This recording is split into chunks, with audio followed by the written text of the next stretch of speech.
guys, welcome back to my channel, Just Automotive. Pull down transmission mga guys.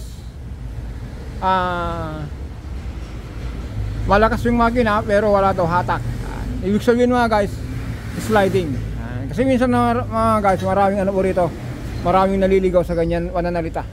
Sabi, sir, low power ako, yung pala sliding. Kaya yan mga guys, sekreto na yan, oh. Yung angkanor kung paano maglagay ng ano, yun, oh. Ice candy lang po yan, lagay natin dyan. Oh, bartakaw. Oops. Ano mo yan mga guys, pag ano, pagtutungtungan natin yung ano, yung clutch dispersion plate, ano, pagtutungtungan, pag-usapan natin mamaya. Kasi mga guys, marami po kasing nagsasabi, low power daw yung makina, yung pala sliding.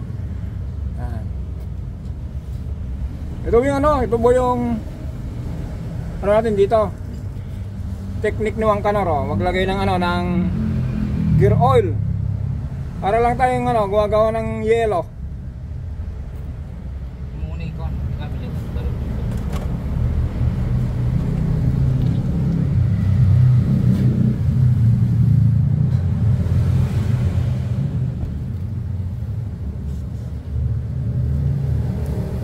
Ayan, tapos na to.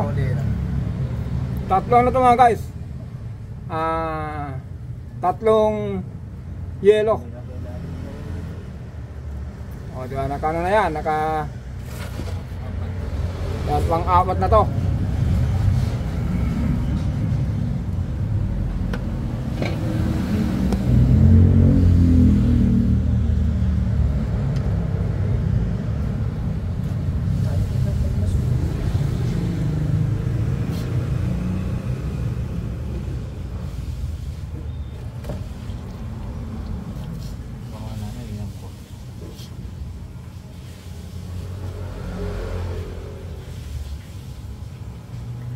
Ayan, tapos na. Ngayon mga guys, pag-usapan natin, real talk tayo rito. Para po yung mga iba po, hindi sila mapahamak. Kasi minsan mga guys, nangyayari ito. Minsan kasi iba yung pagkaintindi minsan ng, ano, ng mekaniko saka yung driver. Kaya sabi nito mga guys, low power daw, pero yung makina po full power, malakas po. Kaya lang po parang nagiging low power dahil sliding. Ito po yon, puntahan natin. Ayan mga guys, ulitin natin ha. Minsan po kasi nami-misinterpret po yung ano, yung iba. Sir, so alimbawa po, dumating, sabihin, sir, parang low power ako. Yung pala yung makina niya, kung i-rev mo, yung RPM niya pumapalo ng ano, nagre-red line. Yung pala, ang problema kung naka-drive, sliding. Ito po yun mga guys. Ito, ano lang po tayo rito mga guys. Kung kasi nyo po, pinalitan natin yung ano, yung pressure, malalim na po yung kayod. Kasi ito po yun. Dito po siya. Yan. Ito po, component po ng clutch po ito. Ito po yung release bearing, pressure plate, saka clutch disc. Ito po yun. Ganyan po yan. Ayan. Ayan. Yung tama po dito. Sliding mga guys, ito po yung binabanggit na low power siya, yung pala sliding. Kung pansinin nyo po, itong nakalapat sa clutch disc. Ito po, halos dumampi na. Taga-book na lang, dadampi na ulit sa pressure plate. Yan. Kasi mga guys, kung ang ano po, ang sasakyan po, manipis na po ito, hindi na po sumasama sa power ng makina sa ikot po ng flywheel. Kasi po, ang nangyayari, itong flywheel, itong ano po, itong pressure plate nakakabit po sa ano yan, sa flywheel, yung alin na tornilyo. Ngayon po, kung binira mo yung makina, ito po, dapat po kung umikot po yan, dapat po yan ang ano niya, dapat po yan ang sumasama itong lining. Ngayon mga guys, kung manipis na yung lining, ganyan lang nangyayari, oh. Yan. 10:1. Halimbawa, nakasambong ikot yung makina, ito, isang beses lang. Kasi po, sliding na, manipis na. Yun lang po. Kasi po minsan, ulitin natin, may mga pagkakataon na, ano, na mali pong pagkasabi ng customer. Ganun din po yung pagkaintindi ng mekaniko. Kung ang mekaniko naman po, marami kasing totoo po, maraming mekaniko po na Hindi sa ano po marami po kasing mekaniko na hindi marunong mag-drive. Sa totoo lang. Kasi dito po may mekaniko po ako rito, pero wala silang lisensyang yung okay, driver's license. Marunong sila gumawa. Yan ang totoo po. Kasi kahit saan utalier, try nyo po, itanong nyo po sa mga helper, mekaniko. Believe din ako sa mga yon, kahit hindi sila marunong hindi sila marunong mag-drive, pero nagagawa sila ng problema kasi po meron naggagad sa kanila. Pero kung tayo mga guys marunong mag-drive, matesting natin yung malasahan natin yung ginagawa natin. Pero kung minsan mga guys pinadrive mo po yung yung may-ari, sasama ka sa sa road test. Hindi, kung ang mekaniko po marunong gumawa pero hindi marunong mag-drive, hindi niya pumapil yung yung apak ng clutch saka yung apak ng gas. Sabihin minsan, ay, oo nga, mahina, walang power. Doon na po makakaproblema. May andyan na po yung papalitan yung fuel filter, fuel pump. Sabihin, fuel filter, map sensor. Pupunta sila sa sa malayo dito sa clutch cover. Yan. Kaya yun mga guys, ulitin natin. Ito po, powerful yung makina, malakas yung makina, nagre-red line, galit na galit. Pero dahil po sliding, kung halimbawa ganyan mga guys, dapat po ganito po siya. Ayun. Intindi nyo po ang pinagsasabi ko mga guys, kasi wala tayo ngayon sa real time yung paggawa kundi dito sa real talk. Sa totoo lang, ano lang tayo dito. Yan, dapat mga guys, kung umiikot yung makina ganyan, dapat po itong lining po sumasama. Pero kung sliding po, ganyan nangyayari. Yan, naiiwan po yung ikot po ng transmission. Kaya ang pagkaintindi, low power, akala nila po makina na. Ayan, tapos na po itong itong ating yan Sibios.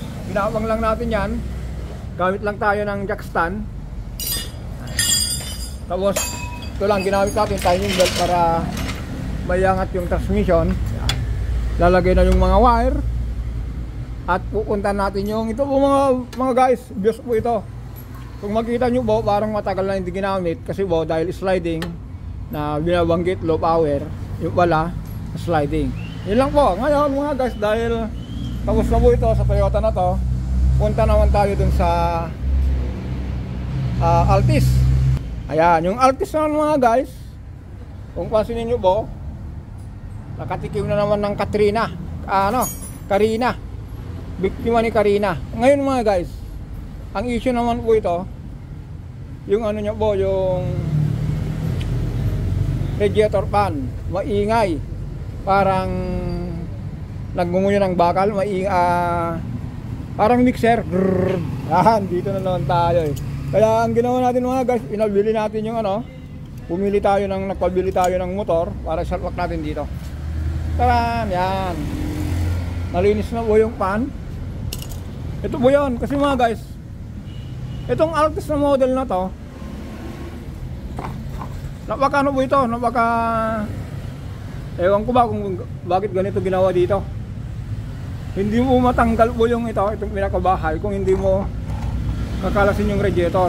Kasi po yung radiator po, mamaya po ito, gagawin natin, i-live natin kung paano maglagay. Abangan nyo mga guys, kasi po, siningit lang natin ito dito sa update natin ng BIOS. Yung may-ari ng BIOS mga guys, pwede nang tumawag, pwede na pong kunin ito mamaya, before lunch o kaya yan, parang halian na, anong oras na yan, sinasalpang na yung gulong. Yan si Sir Piolo. Kaya Uncle Amboy from Isabela, Buya, may tiyanak mo na yung nalayang kagarami down. Kaya ganun din kayo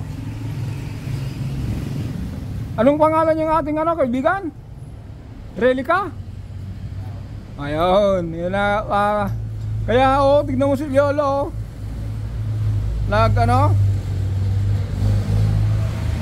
Nagtatrabaho daw para sa'yo. Depende na lang kung sinong mauna sa inyong magluko. relation, long distance relation, nangyayari niyan mga guys. 100% yung mga hindi naman lahat, di ba? 99.9% wala, karamihan. Ang mga kawawa yung mga nasa abroad. Sabi nga ni yung ating presidente dati, lahat ng nag-abroad 50-50. Bukod lang kung yung mag-asawa nandun silang dalawa, pero kung naghiwalay, mahirap. Ganito, ubangan natin to, story nitong dalawa na to. Bakit napunta na sa ganyan? Yan. Pero guys, dahil na paliwanag na natin itong pressure plate, balikan natin. Ang pressure plate po, kung habang umaandar po niyan, andyan yung andito po yung release bearing. Ito po yung pressure plate. Yan. Okay, yan. Na kung umiikot yung makina, andito po yung clutch disc. Kung umiikot po yung makina, nakasama yan. Umiikot yung flywheel kasi mga guys, itong pressure plate nakalagay po sa flywheel niyan. Ngayon, kung binira mo yung gas, umiikot yung makina, ito naiwan. Tawag po doon sliding, hindi po low power. Kasi po mga guys, ang low power po, kahit apakan mo yung gas, wala mong abante. Yung RPM niya po walang palo, pero kung inapakan mo yung gas, nag-red line, pumunta sa 6.5 o kaya sa is, depende po kung anong RPM po nun, powerful yung makina. Ang problema po mga guys is sliding. Kaya yan, magpaalong na tayo. Nilagay na yung gulong, nilagay na sa kabila. Kaya dito na lang po tayo. Clutch lining, sliding, awan tibatak na dahil dito. Okay, don't forget po to subscribe, like and share. Maraming salamat.